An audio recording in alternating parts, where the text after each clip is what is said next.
you were telling me about some pretty cool software before that was basically you could retarget people based on their geolocations. Do you want to go into that? Dude, we should totally go into that because that's something we have not talked a lot about on the podcast. Yeah. Yeah.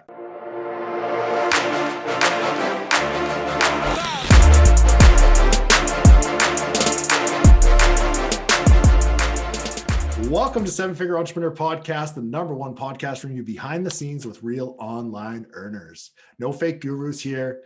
And today we have the wonderful Todd Bassett, the man, the myth. He is a lead gen, a beast, yes. And I also have our wonderful co-host Tyler Devin, looking tanned in Cancun. With my Cancun Tyler, face mask. Yeah, look, he's usually drinking energy drinks, but today he's not. He's drinking, what are those? This is a white drink, and this is a margarita. Wow. This guy. I'm drinking ginger ale and water. So anyway, I'm not on the same page as Tyler, but it's a good day regardless. We'll get Todd, there. Stoked you're here, man. Stoked you're here. Yeah, thanks for having me. Todd's always Todd's a behind the scene listener. He always hits me up. He's like, bro, that podcast was killer. There's some good stuff on there. I love it.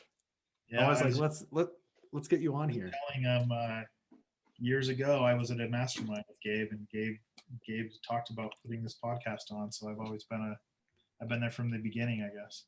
Yeah.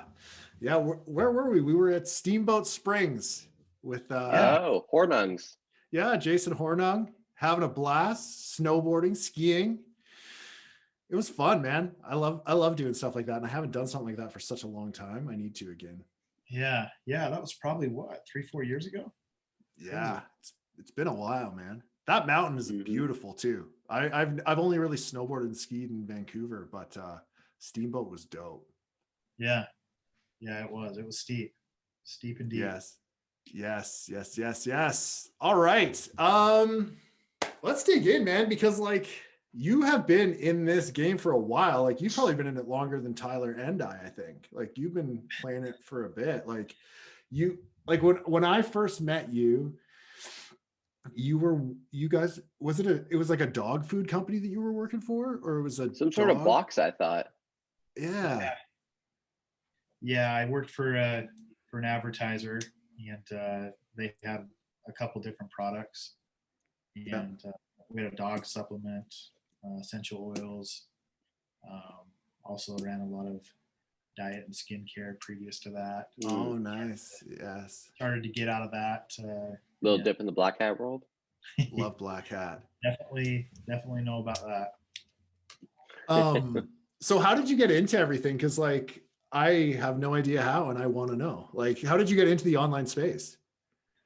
That's kind of funny. I haven't told this story in a long time, but I was just telling one of my employees this a couple days ago because he asked the same thing. But back in 2005, 2006, my wife was pregnant with our first kid, and I had just got out of the construction industry. I was kind of just burned out. All my friends were, being general contractors, building big custom homes, and I'd done that for about 5 years and just wanted something different. So I decided to go back to school, and I was working like 3 jobs, going to school full time, and then a baby was on the way. And I was working for one of my best friends. He had a medical supply company, and I was in the call center. I had to have a bachelor's degree to be an outside sales rep. And I'm just like, shit, you can't. I mean, we're best friends. You can't do something for me. And that was something agreed upon by his partner. So I was taking that long, painful road of getting a bachelor's degree, and not much college credit up to that point. Well, I dropped out a couple of times, and long story short, my wife went to work for a company called List Marketer. She was working as an executive assistant and worked with the owner, and I would go and pick her up from work sometimes and got to know those guys and talk to them, kind of just high and by type stuff. And this was back in 2006. they were starting an affiliate network, and I had no idea. I mean, I come from the construction industry, and I thought it was pretty cool that I knew how to send an email, like put my name in there. And, Yeah. Look at you now. And so they took me to lunch and said, "Hey, we're doing this. We're going to start this." And I knew a little bit about it. My friend had, while I was in a senior year of college, worked for what was it, like a green tea company selling green tea, Oh, a few other different products. So it sounded kind of familiar, somewhat based on what he had told me. So I went to him and told him, like, "Hey, I got this opportunity or this job offer," and thinking maybe he'll come back to me and be like, I'll pay you more or give you a different position. He's like, "Dude, you should go do that. There's no way I can even come close to it." wow. And I kind of got caught because I started a job with commission only.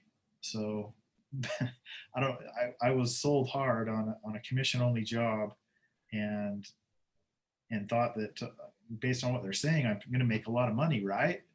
And I started in July, and I didn't see my first paycheck till December. So I was Wow. working, 18-hour plus days around the clock, just trying to figure out like this whole landscape of, being the broker with working in a network. We had like 300 plus offers, and I was, making those cold calls, getting relationships with publishers, and connecting the dots. And and then finally things started to start working, and that was the humble beginnings. Once I understood that and saw some decent money coming in, I knew this was a business that I was going to be in for a long time. Crazy. Nice. It's a long time to go without a paycheck. Yeah. It was. We were living on my wife's student loans at the time because she was going to school and I was going to school. But it was, I dropped out of college and never looked back. And that's kind of the running joke in my family. I have 5 siblings, and all of them, have college degrees and have been pretty successful, but I'm the college dropout in the family. Too funny. But you're also pretty successful, so I think we're okay there. It's funny how so many people in the internet industry are dropouts. Like I feel like basically from what I see, they don't really have degrees. Everyone kind of just drops out and says, "Fuck it, I can make way more money doing it this way." Yeah. Yeah, it's kind of this. I think we're seeing like our generation are the people that kind of like, it doesn't matter if you have a degree, but before that, like it was, if you don't have a degree, you're going to be poor. And I don't know. It's funny how times change. Sure. That's tough, especially when you like now, like you have a bunch of kids. Like, how do you pass that message on? Because like obviously you want your kids to be educated, but at the same time, you don't want them to waste their money at school. Yeah. Or your money. I know my oldest is 14, and we're starting to have those talks because, we're trying to like, what do you want to do when you grow up? And I don't want to get some fluff degree that, isn't going to really do anything for it. But at the same time, like I think, I do regret not having a degree and just getting that piece of paper just to show my kids. Interesting.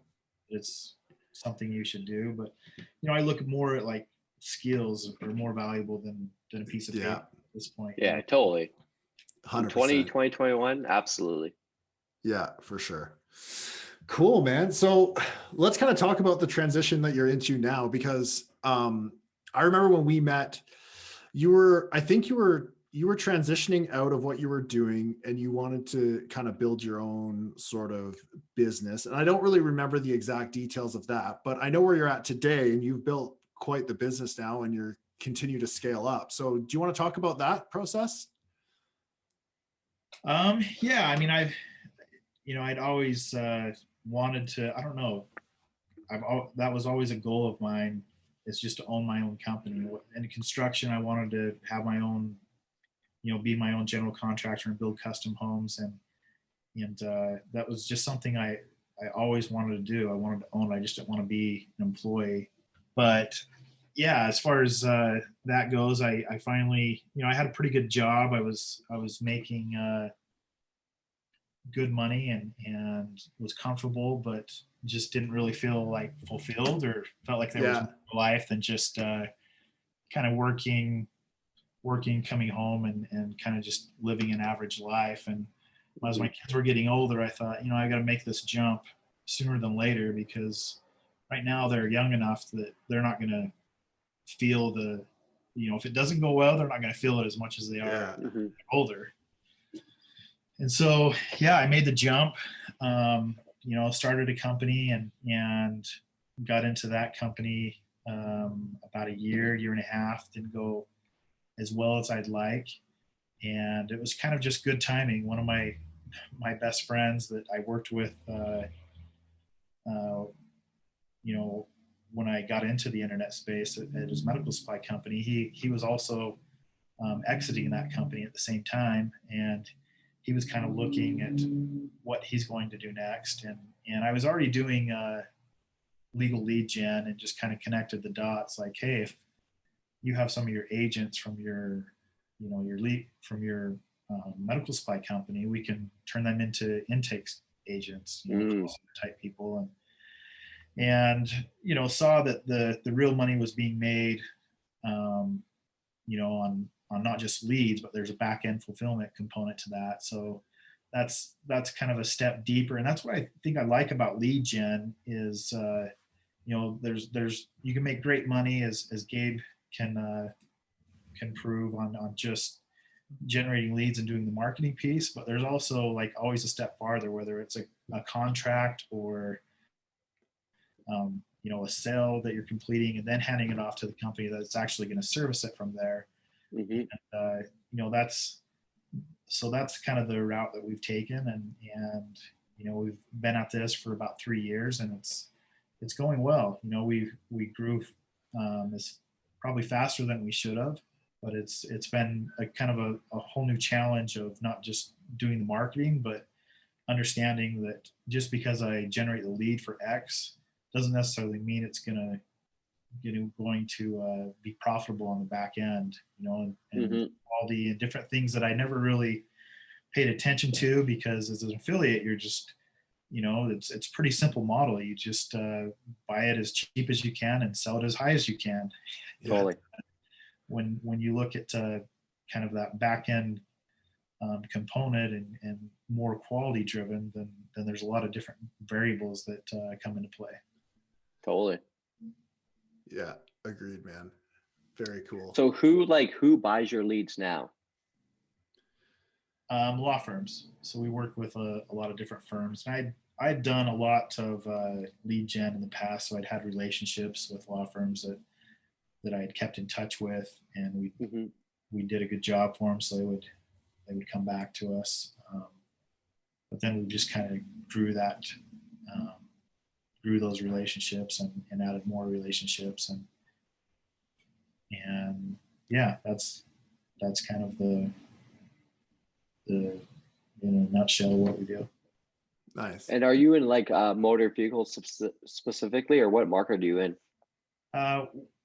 We started out with mass tort. We're getting into to PI, or they call it MVA, motor vehicle, auto accident type stuff.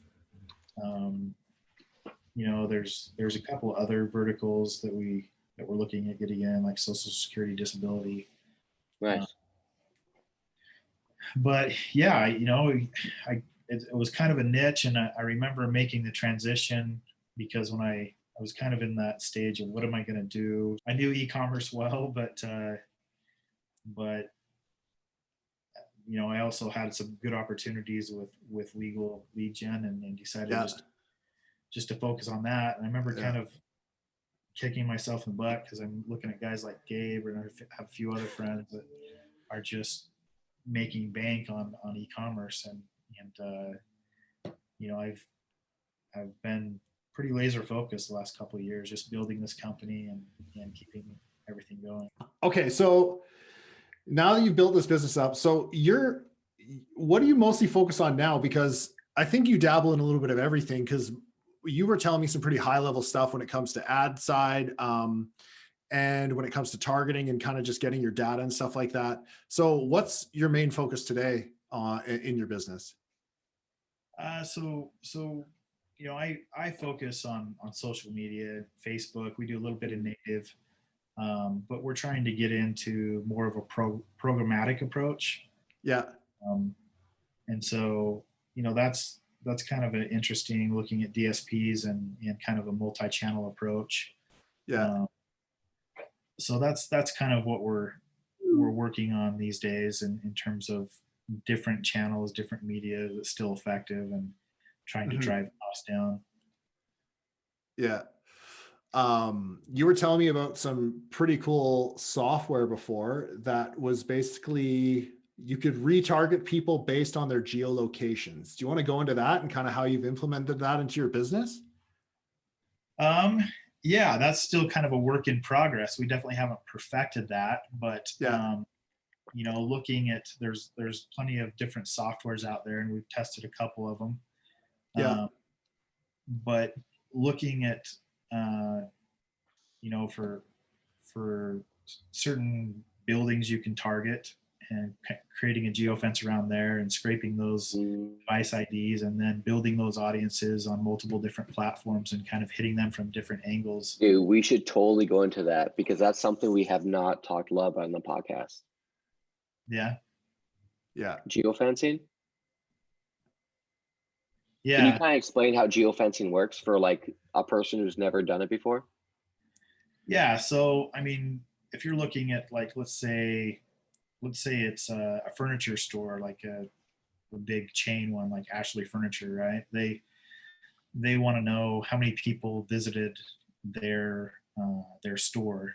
So maybe they're running some TV and some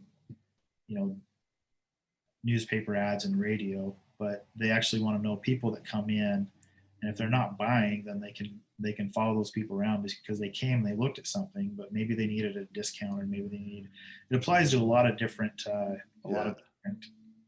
types of businesses. And when you say follow them around, you mean digitally, like you can retarget these people after they've been to your store, and you could like categorize those people regardless if they've opted in. Yeah, regardless if they opted in. Yeah, and then you can remarket to them. And there's software out there to where if you have the device ID, you can get other information like email addresses and crazy home address. Yeah. Home address. There's actually software that we've seen. You get like over 200 points of information, like how much they make, how many cylinders are in their primary vehicle. It's insane. Wow. Yeah. So it gives you the ability to create audiences that are exactly what you're looking for, or much more finer than what you're able to target. Yeah. Like Facebook. Which is good and bad. I'm finding out. Sometimes it's good just having kind of more of that blanket approach and not so many variables. Yeah. But I think when you're really looking at getting the numbers, kind of A/B testing and optimizing, and there's some interesting stuff that we're learning from that. Yeah. Do you find like with these lists, is the quality increasing because it's more targeted, or how does that look for you? Yeah. I mean, there's, depending on what you're targeting, those just grow every day, and the only downside is that there's, unless it's like I don't know, some type of event, like let's say it was a football game or a big concert, which pre-COVID, those were highly attended. If you wanted to, those are pretty big audiences, but if you're kind of just like a smaller, I don't know, any type of store, you're not talking, so it's very targeted. But I know of a lot of car guys that are advertising for buying and selling cars use that type of software. Once they get on the car lot, they know that valid. Yeah, and then they're tracking what you looked on their website. Did you look at the white Porsche or the red Porsche? They'll serve you ads on the one you looked at and try to entice you with different messaging to get you back in there. Yeah. Apparently I only look at white Porsches because that's all I own of. I never wanted a white Porsche. I wanted a black one, but I got white. That's right. You just sold your last one. You're getting a new one. Yeah, that's also white. It's also white. Tyler, you look like you got a good question. No, honestly, I was just thinking about geofencing as a whole. Like the one thing I love about geofencing, if you have a brick and mortar, you can target people that come in and out of your like place of business. But the thing I love about it more is you can target people who come in and out of your competitor's place of business. Exactly. Yeah. So if you have a competitor down the street that sells the same thing you do, or like I guess the comparison I always love to tell is like if you have a tire shop, an online tire shop, you could target every tire shop in America, regardless if you own it or not. Draw a little fence around it on a map, and anyone who, for the most part, that goes in and out of there, you could target them with an ad and give them like a discount. Yeah. Yeah. Yeah. There's so Yeah. many different ways that you can target people and build these audiences. And it's expensive software. Everyone I look at, they're not cheap. So I think you gotta be running a decent amount of volume to justify it, Mm-hmm. to test And have a good average like cut or value per customer, stuff like that.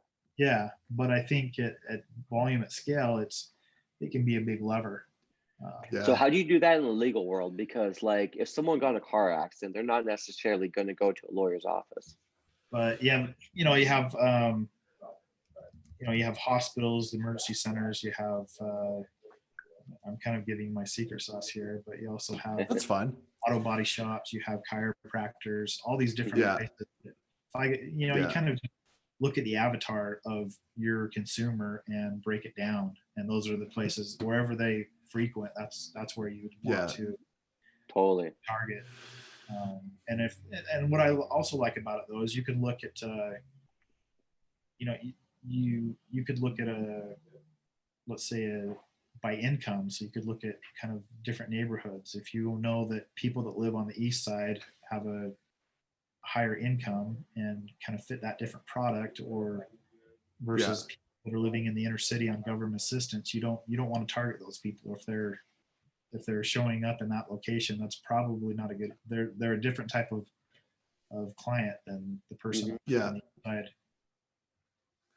Smart. That's really cool.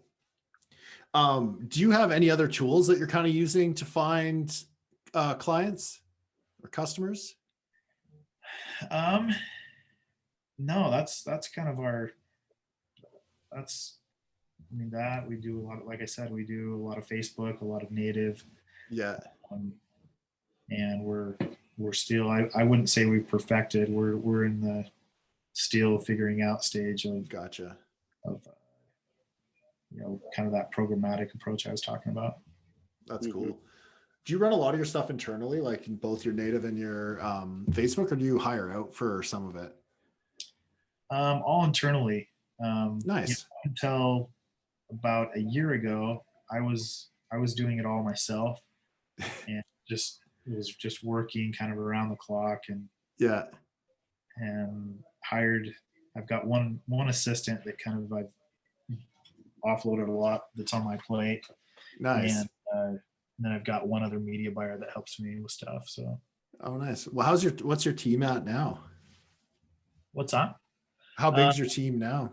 So our marketing department isn't as big. We're more heavy on our intake center. We'll have anywhere kind of flux up and down between 20 to 30 employees on the intake. Oh, that's really cool. Yeah. How many calls a day do you roughly do with that many people? I should know that, but off the top of my head. Yeah, roughly. We're not going to quote you, but like roughly. Oh, probably.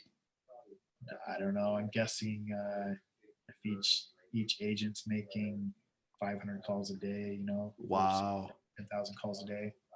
Wow. Holy, you're really generating a lot of leads. And that's all coming from native and Facebook?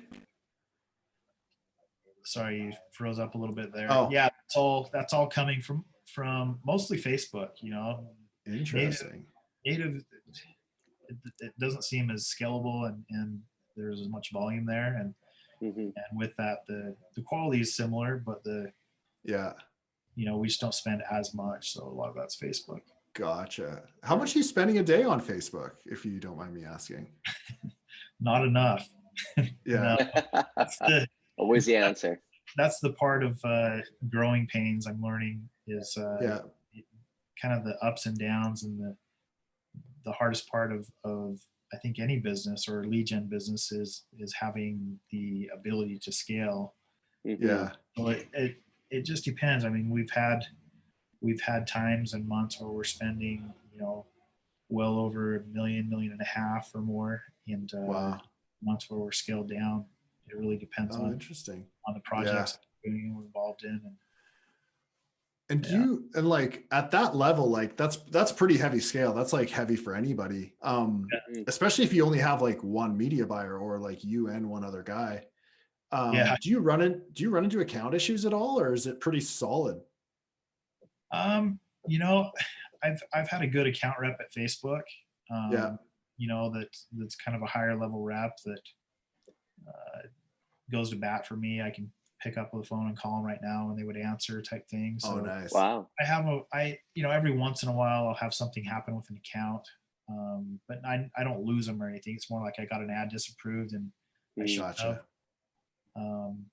But there's also like different, with that Facebook account rep, there's different things that they're looking to test, and they have what they call ad coupons, where they'll give me a credit and say, hey, we wanted you to test this new feature, we'll give you X amount, or we'll match your spend up to this or something like that. And those have been helpful too, just to test out different ways to generate leads and see if we can't back it out or lower our costs. But, yeah, it makes sense. That's a super cool relationship to have, man. And that's something that I wish that I had. I'm sure Tyler as well. But 100%. yeah, just being able to test new features and stuff with Facebook and having them cover that's huge, because I'm sure there's big wins in that, right? Because I find sometimes with these new tools that Facebook comes out with, sometimes out of the gate they just like work so well because they haven't really been dialed in yet. And then Facebook's basically just like giving away leads or conversions. Yeah, it's funny, when we're occasionally I'll just get these credits saying something was fun. It's usually the ad networks or something. Yeah. You get these big refunds coming in that you don't factor it in. So those are always, it's like a little Christmas present, like the best. $20,000 in refunds that you weren't planning on. But, But yeah, it has been nice, with my Facebook rep. I mean, they would talk to me all day, every day if I wanted to, but I usually, like, once a week I'll spend, depending on the week, if there's like a new feature that's coming out or like a new iOS update that everybody's talking about, I'll spend some time with them and just try to get kind of high level, like how is this really going to affect me? And that seems to be helpful. There's still a lot of stuff where, and Gabe, you probably feel like this when you talk with certain people at Facebook, like they kind of teach you the textbook stuff, but they don't really know real world, real life, like this is how it really works, and totally best strategies, you should do it like this, but this way they don't know. They're just relaying what they're told, right? Yeah. And also I don't talk to anyone at Facebook anymore because I don't even have live chat anymore. That's the level that I'm at. Legit, man. Like, I'm at the mercy of the automated system and I can't do anything about it. Pushing the limits, huh? Yeah. You know what? The stuff that I run isn't aggressive at all, but I've just, like, even when we had an e-com store, we never had a rep reach out to us. I've never had a rep ever. Yeah. Really? Yeah. No matter like how much I spend or what, I'm not their ideal client. Yeah, that's crazy, because it seems like, I mean, you have like that first, like, I don't know what you would call them, first junior rep that reaches out to you, and they don't really know anything. They're trying to, the marketing experts. That's what they're called. Yeah, marketing experts. But then there's like a couple tiers up. When you get to like the third tier, that's where there's actually, I think they can actually do something. And if you need something turned around quickly, like, they can make it happen instead of just If any reps are listening to this, please reach out. I got some accounts I need to get back. Here's Also, Gabe's cell phone number. Legit, I will pay you 50G under the table just to get my shit back. Kidding, not kidding. I'm not kidding. Yeah, it's interesting, man. But yeah, you are very lucky to hit that level of rep, because that is like, once you hit that level, it's so good. Your accounts never get shut down, and that's why we have some high level agencies on some of our shit. They just get problems fixed, and it's a game changer for us. Huh, that's interesting. So you guys will work in an agency relationship for, I mean, there's probably other reasons, but that's one of the reasons you work with them, huh? Yeah, that is the only reason why I do it, just to get access to their reps. Huh. Yeah. Interesting. Yeah. The Desperate insurance times. policy you never wanted to pay. Yeah. Yeah. What lead gen verticals are you focusing on these days? Well, I mostly stick to home improvement these days, that kind of stuff, home related shit. And I think for me, it's safer, which I like. It's more long-term. And there's tons of money to be made. Like, there's how many homeowners in the US, I will say that I've been lazy in finding more offers, but I know that there's tons out there. There's like stuff like walk-in tubs that absolutely crushes, gutters. Someone was just talking about on our clubhouse turf replacement that absolutely crushes. So I really need to go down that rabbit hole, but yeah, I like home. Home's great. Solar also crushes. I feel like solar's sort of gray area because affiliate beat it up a bit, but I know for a fact that it makes bank. So that's where I'm at. Tyler's focused on his own stuff that he owns. Legal education. Yeah, legal education. Yeah. Yeah, man. So that's it. Just trucking along. That's good to hear. EDU's still. EDU's bread and butter, man. It keeps on working. People are always looking to go to school. Yeah. Especially, I actually just got hit up for a new EDU offer, which is weird. People are bringing it back into the mix, I feel. So yeah, I don't know if EDU is safe for Facebook, because I remember I got shut down back in the day, but yeah, no, there's good. Always up. It's like anything on Facebook is up and down. Like a barber shop is going to be up and down on Facebook. For sure. Because you showed scissors in your ad. It's a weapon. Yeah, exactly. Todd, like, you're a blessed man. The fact that you have someone you can reach out to. Yeah, dude. Yeah, it's definitely saved me a few times where it's just like, Facebook has these bot scanner type things that totally just flag your ad for no reason at all. Yeah, they had like 2 million advertisers. Like, just to manage that many advertisers is a nightmare. Yeah. So the first rep I had, I think she managed like 50 different advertisers that were all. Wow, that's a lot. And I got a new one that I'm one of 15, so I guess I climbed. Oh, that's nice. The ladder a little bit, but we got Todd on the payroll. Yeah, that's very cool. So what's kind of the next steps for your business, man? More growth, more ad spend? Yeah, we're definitely growing, but more kind of diversification, getting into I think the money to be made is getting into niches and going deep niches. At least honestly, back end too. Yeah, that's worked for me. So when I look at stuff, I look at lead gen, I think, what are these contracts going for? Whether it be a solar contract that's being sold off to somebody to do the back end fulfillment, or it could be in the health space, the senior space. But that's something that my eyes have been open to and kind of I look at, because guys like Gabe and I can go out and find these offers and do well just on the marketing side. But I'm getting old and I got 5 kids and 24. I want to build assets versus just smart. Just running leads, and I want to build something that's totally exit something. I get that. I think that the affiliate stuff is cool because it's a way to start, you know, and kind of get your feet wet and understand the model. But then transitioning into owning the offers and just having that back end revenue is really the play. And also hiring out a team, hiring out media buyers and stuff. I feel like your job, Todd, is probably so different than what it was like a few years ago. You're focusing on bigger picture. You're working on the relationships and stuff. Yeah. So.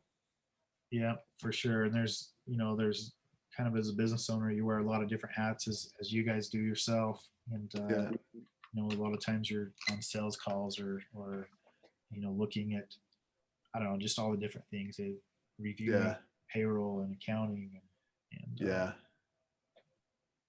but it's a mixed bag for sure, man. For sure. What kind of advice would you give people that are looking to get into, let's say, either the lead gen space or the online space? Like if you had to do it over again, how would you go about that? I would go to a guy like you that has a good course. And I love no the plug, course plugs. No plug. Yeah. Well, I think that there's so many link in description. Yeah. I sent you a link to compensate me for this. No. I think there's guys, there's a ton of gurus out there, and there's a ton of guys that don't really know what they're doing. But if you can find guys like Gabe that are actually walking the walk and talking the talk, like you can back it up, those are the guys that you want to gravitate to, and guys that you want to learn from, and just jump in, because it's really not as complicated as people think that haven't started this. If a guy came from the construction background that was, poured cement and did all these different blue collar type jobs, can jump in and figure it out, I think anybody can. So yeah, man, I love that. Everything seems hard until you have a system, and then it's how to do it all, right? Like totally. I think for us, the hardest part was probably the Facebook accounts, but we have a system for that now, so we don't really care if we lose them. Yeah. It's not like one of your kids when an account goes down, right? No. I used to think that way. I'd be like, oh no, my life is over. I'm broke. I need to sell everything. I remember. But now I'm like, I got 12 more. We're good. We are good. Yeah. I remember those days when it was like your kid had. Man. I guess you just don't know. It comes with experience, right? So it is what it is. Yeah. So yeah, man.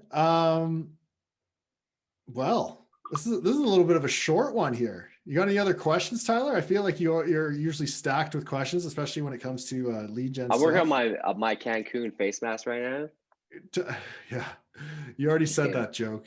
I know. It's past. If anything, man, Cancun's beautiful right now. Yeah. I was in Tulum for a few days, and now Cancun, so just trying to take advantage of it. Yeah. Very cool. Yeah, Todd, man. I bet you were just on vacation, man. Weren't you? Yeah, we went to Florida, went out to Key West, and nice. Oh, Key West is beautiful. Yeah, me and my kids and wife have never really spent vacation there, and we actually wanted to go to Mexico for Christmas and talked ourselves out of that with the COVID restrictions. Yeah. I wish we wouldn't have now, but we just wanted to go somewhere, so we went to Florida, and it was fun. It was good. Nice. I feel like I love Florida. Yeah, man. I feel like as a true internet marketer, you got to move there soon, dude. I feel like it's part of the MO, you know? Yeah.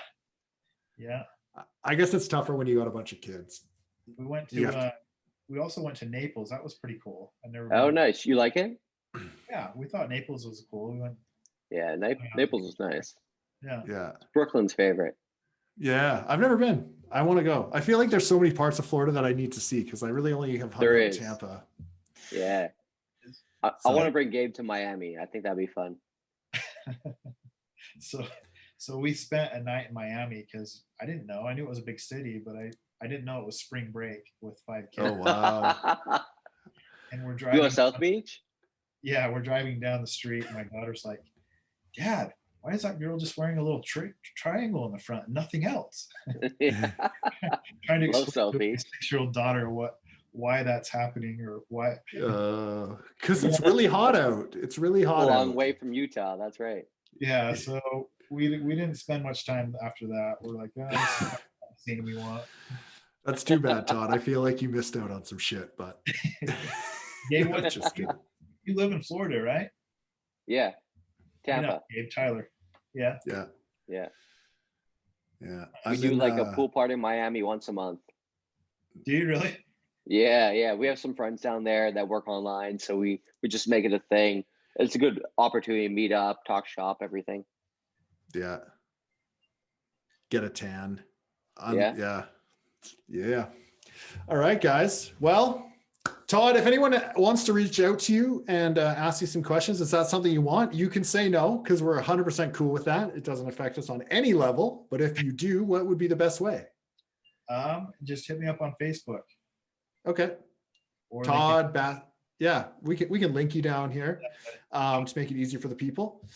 And yeah, man, I think that's it. I think we're gonna wrap this one up. Tyler's got his face mask to work on a little bit more. Right. Todd has all the calls, as we have heard through the podcast. He needs to get back to work. Busy man, a lot of people buying leads right now. Dude, tell me about it. Spending $1 million a month, like shit. This Seriously. guy's big. Honestly, props, bro. That's huge. Yeah, that's impressive. That's very impressive, especially from like 1 or 2 media buyers. Like that's nuts. Like you said, it fluctuates up and down, but that's about as much as we can bite off and still manage everything. Good for you, man. Dude, that's so awesome.